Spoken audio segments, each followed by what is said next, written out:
Hi, I'm Dr. Boyce Watkins from Your Black World, and today we saw some developments in the case of Rachel Dolezal, the soul sister number one, who I guess was born white and decided that she wanted to flip the script and do her version of a Caitlyn Jenner imitation.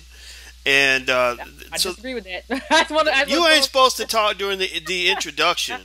You, madam, are not supposed to talk during the introduction. You know what? I'm gonna stop talking. Yvette Carnell speaking, so that's when I know I need to shut up. yeah, So Yvette, okay, so there was two developments, right? One, she apparently resigned from the NAACP according to this message on Facebook. Number two, you found out that she had sued Howard University for discrimination, saying they discriminated against her because she was white. yeah, Uh, because they didn't give her teaching posts because she was white. oh, really? Okay. So how did that lawsuit turn out? What It were was the it was details? dismissed. Dismissed. Okay. Okay. So did she have? I wonder if she had any evidence. She thinks she had any evidence that they I, discriminated I against mean, I her? doubt it. Those things are hard to prove even when they're true. You look at Mm. the number of black people who've been rightfully discriminated against by organizations, but just haven't been. It's just hard to prove. So I think that's probably one of the reasons why you know it didn't happen. But just the idea of this whole thing is just kind of boggling my mind. So, but no, she didn't get anything out of that lawsuit. You know what's funny to me, Yvette, is if there was a story reported about a black girl who passed for white, who spent 20 years pretending to be white, people would think that was kind of a bit much, but they wouldn't flip out the way they have with this one. I think, at least not black people. I think a lot of black people would understand that, right? They wouldn't have an issue with it. But there's something about a white woman wanting to be black that has offended a lot of people. So why do you think? What's the difference there? Why do you think people look at those situations differently? Well, I think the deal here is there are not black people in terms of opportunity and unemployment. It's not like jobs and opportunities just falling out of the sky. I mean, let's be honest about this. And I was talking to Pascal Robert, my friend, and we do a lot of blogs together. I was talking to him about this, and he was basically saying the same thing that I said in terms of this woman was as successful or more successful than a lot of black women at being black. She trafficked on this in a way that was very disturbing, and I think that for me at least, if I found out that a black person had pretended to be white for years, that would be just as troubling for me, as this woman. Because here's the thing, and it's different from people say, well, black people passed, years ago, and that's true. Black people did pass for white years ago. That is very true in order to get advantages of whiteness and white privilege and all of that. But these were black people who were born with a skin color and a hair texture that they looked white. So they were passing based on the features they've been born with. This woman has done self tanner, changed her hair to make it look kinky or braided. Like she's going away from like the truth about herself. You know what I mean? Whereas these black people was like, hey, this is how I was born. So if I had to take advantage of it to help me in mine, there were black people who went to lynching meetings to get intel for the black community. So that wasn't all bad. But you look at this woman and you see what she did, and she was trafficking in a way that benefited her. You look at, a lot of people said, and I even said, well, maybe she has a mental illness, maybe she's unwell. But when you look at her Howard University, when she sued, she was very clear when she sued Howard University that she was a white woman, and now she's saying it's a black woman. She's a black woman. Well, I mean, but her brother had said that the reason that she took on this black identity was because she went to Howard and she felt something about being around black people, that she felt so Mhm. connected that she just wanted to be a part of the community. And so it almost seems to me that this was critical to her transition, right? Because you can tell when she's a teenager, she clearly looks like a white girl, but then as an older woman, that's when you see all the changes. And the other thing that I'm thinking about too, but I'd love to get your take on this as well, is people have said, like, why would you want to be like, we can understand why you'd want to go from black to white, but why would you want to go from white to black? It's almost like saying, why would you want to cross the border and go from the U.S. into Mexico? Like, you're not supposed to do it. You're supposed to go the other direction. I mean, that's the kind of attitude people have about this, which I think is a little bit disturbing because it kind of says that, that we are a lower value brand than whites. That we can understand why you'd want to be white, but we can't understand why anybody would want to be black. And I don't know. Maybe Rachel knows why somebody would want to be black. Maybe she sees blackness as an asset and not a liability. Maybe she's thinking, you know what, that's where the opportunities are. My opportunity, I'm not thinking about trying to get a high paying job. I'm thinking about just fitting in a culture where I feel comfortable. Why do you think we see it differently, because of the race? Like, I don't understand that. Why do you think we see it differently? I don't think we see it as black people being second class. I think black people understand that black people across, around the globe are the most discriminated against. Whether you're in Europe, is they aren't getting shot down in the streets right now in Great Britain because of the whole different gun laws and all that sorts of thing. But you see black people discriminated against no matter wherever you go. You see that, and so black people are wondering like, why would you want to take that on if you don't have to?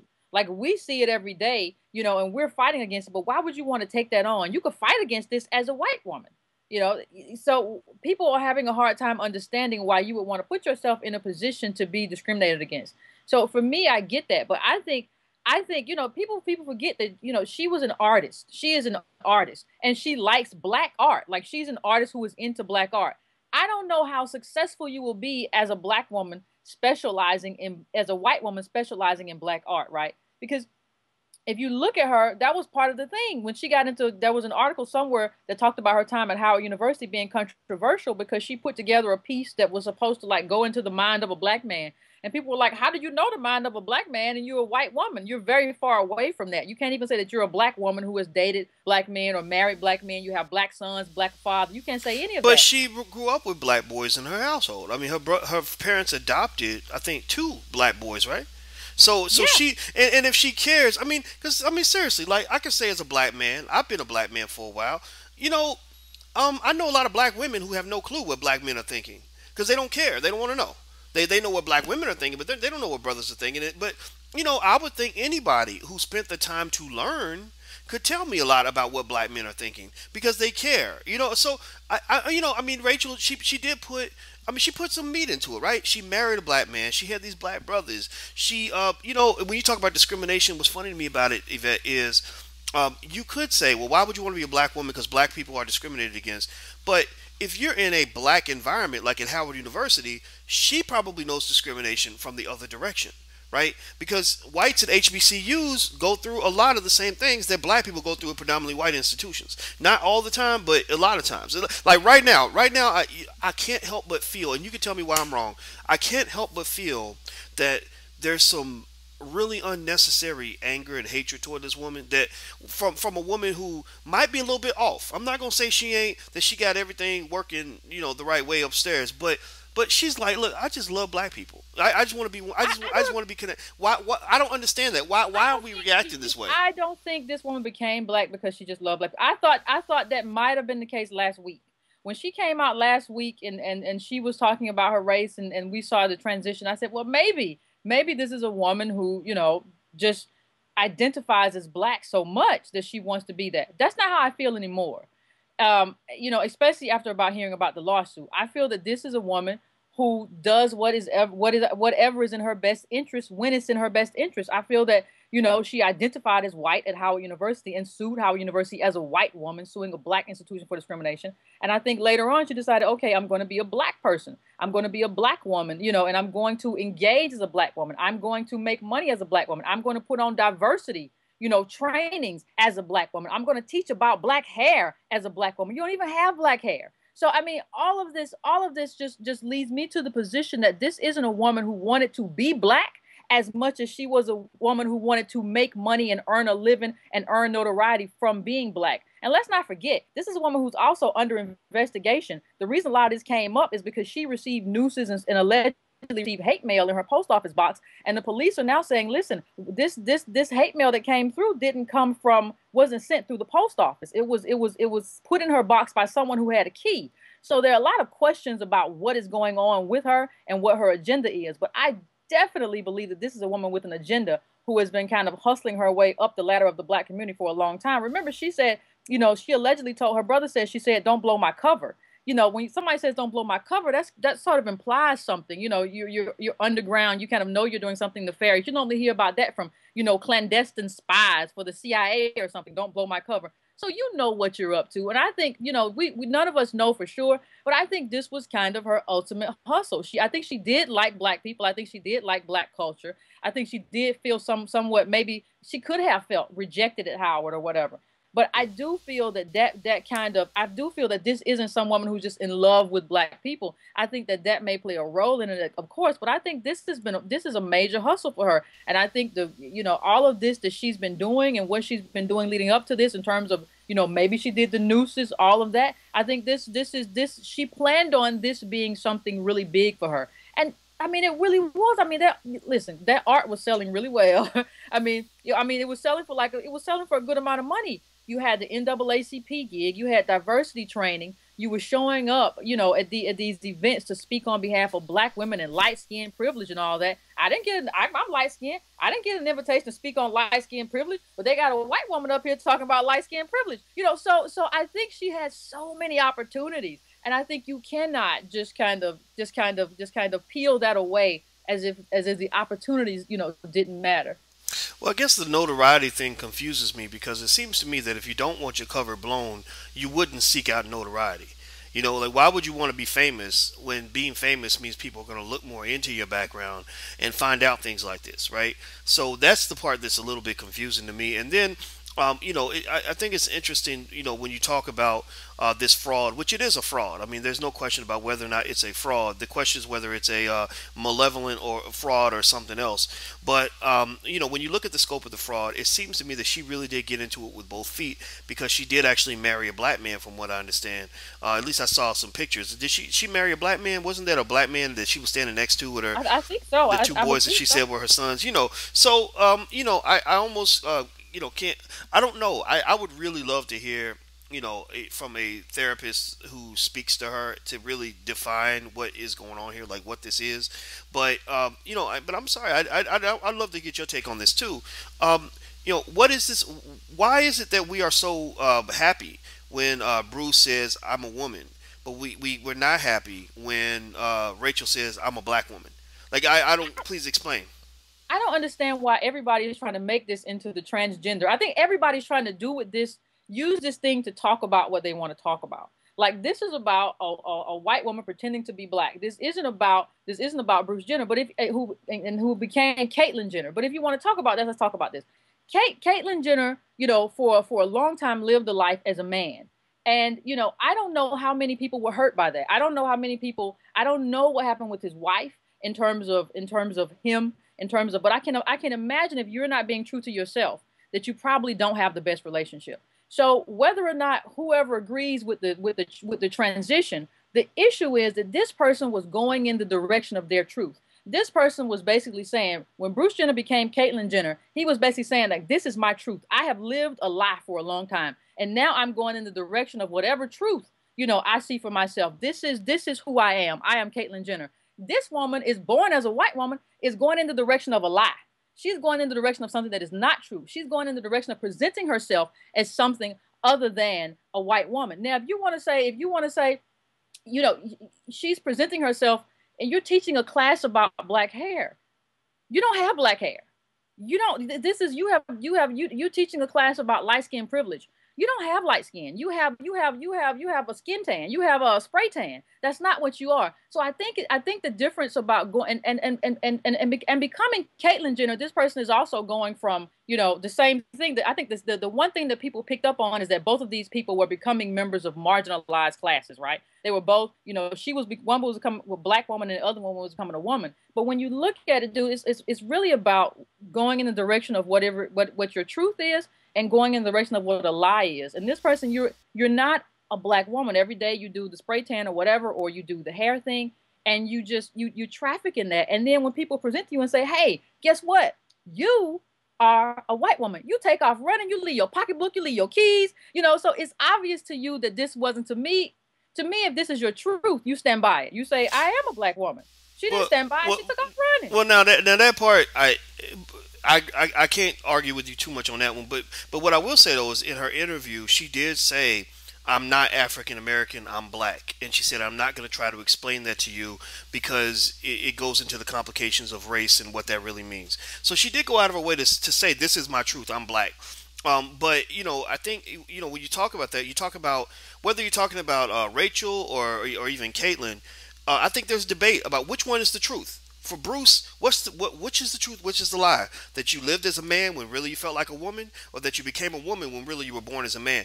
I don't think anybody really knows exactly what can be defined as the truth, because some people are saying, Bruce, you're not a woman, you're a man, right? But then when he was, wearing women's clothing underneath his suits, going to speaking engagements, he felt like he was living a lie. So I think that for her, it's the same kind of thing. Maybe she felt that living as a white woman was a lie for her because she identified so heavily with black culture to the point where she went to Howard. I mean, I don't. Again, I'm not gonna. We can't typecast every white person who would go to an HBCU, but most white people who go to an HBCU are different. Let's just say that they're different from other white people, and some of them really deeply identify with black culture. Most of them don't go as far as Rachel did, though. But at the same time, I think that she felt that blackness on the inside, and I don't necessarily. I have a hard time figuring out exactly why I should be mad at her. Now, if she stood up on stage and said, talking about black women's hair, and said, "Yeah, as a black woman, my hair gets so kinky, girl, I don't know what to do." That's a lie, right? That's a fraud. That's a problem. But if she says something like, "Here's the history of black women's hair. This is why black women have these hairstyles. Blah blah blah. This is why we do what we do with our hair in a certain way." I don't think that's as fraudulent as saying, "I am a black woman and I go through what black women go through because I have black women's hair." I don't know. I just don't see quite the same thing. I mean, I just see a case of deep admiration for black people to the point of engaging in what could be defined as a mental illness. I don't think imitation and fraud is adoration, right? I mean, and that's why you have this whole thing of appropriating blackness. Imitation and fraud is not that. And you had if you and like I can't stress enough how much I don't think this is equivalent to the Caitlyn Jenner thing. I can't stress that enough because here's the thing: you had Caitlyn Jenner coming out on the cover of Vanity Fair. Everybody was a part of this transition. We knew what Bruce Jenner looked like, and we knew what Caitlyn Jenner now looks like. We are all a part of this transition. This woman was doing her own thing. Nobody knew who she used to be. Nobody knew that, okay, this woman has now decided she's a black woman and she's coming out to us as a black woman. Then we can decide how to view you, what to do with you. You weren't doing that. You were perpetrating this as if you had always been born a black woman. And you say, and I heard you say, well, I don't know if I would want the notoriety of all of this if I was, if I didn't want to blow my cover. And I can tell you, I wouldn't want to run the NAACP if I was a white woman who had decided to be a black woman. Like that's not something I want. You want to talk about bringing attention to yourself and your background. That's not something I would want. So I don't know exactly what's going on with her, but I can definitely say she's perpetrating a fraud. And I honestly think she wanted more than anything. I think she wanted more than anything the money that comes with the race hustle, than she wanted to be black, because you could be a part of us. You could be a part of we're the black community. We're some of the most accepting people. We're not people who just cast you out into the wind, for the most part. And you could be. We've seen Tim Wise do it very successfully. No matter, I have my own criticisms of him, but we've seen him do it very successfully. You can be a black ally and still, be a part of the community and still, get speaking engagements and everything that comes with that without pretending to be a black person. Well, what's interesting to me is that if you want to talk about who was living a lie, one similarity I do see between Bruce and Caitlyn is both of them spent some part of their lives living a lie. Right? For Bruce, it was when he was dressing as a man, behaving as a man, but wearing women's clothing underneath because he had these feelings that he didn't know quite what to do with. For Rachel, it was obviously when she's walking around as a black woman, when she's really white. But one difference I do see for sure is that it almost seems like Bruce's fraud was sort of pushed on him by society. People told him, "You were born a man. You have to behave this way. You have to look this way, even if you want to look like something different." For Rachel, it's almost as if she used her fraudulent behavior to kind of overcome the limitations of her whiteness. Look, I don't want to be a white woman. I don't want to have this white skin. It makes me think about how Malcolm X's mother, I'm not sure, I think she might have been biracial, if I'm not mistaken. She talked about how she hated the white blood in her body. So she married, according to Malcolm, she married the darkest man she could find to get that out of her system. So I think both of them at some point in their lives were living a fraud. Both of them at some point in their lives came out. In Bruce's case, he came out voluntarily on the cover of a magazine. In her case, she's coming out in a different way, where she's kind of coming, but she's coming out, but coming back to what she originally was. Right? She's being revealed as being a white woman when really she was spending all these years pretending to be black. I mean, all of this is about people living a lie and then coming out. Am I wrong? I think I'm right. Where am I wrong? I don't. I think you're wrong, but I don't think I have enough time in this segment to really drill down on why I think you're wrong. But I will say, Well, don't just go blast me on your Facebook page now. no, back on my Facebook. We're Facebook friends. If I do, I know. I love you, man. You know that. But what I would say is that a person who views themselves as black, and I've really thought of myself as black, and I am black, and I've overcome my white limitations, and I hate my white blood. That person doesn't sue their historically black college for discriminating against them, because I'm black too. I don't know what's wrong with them.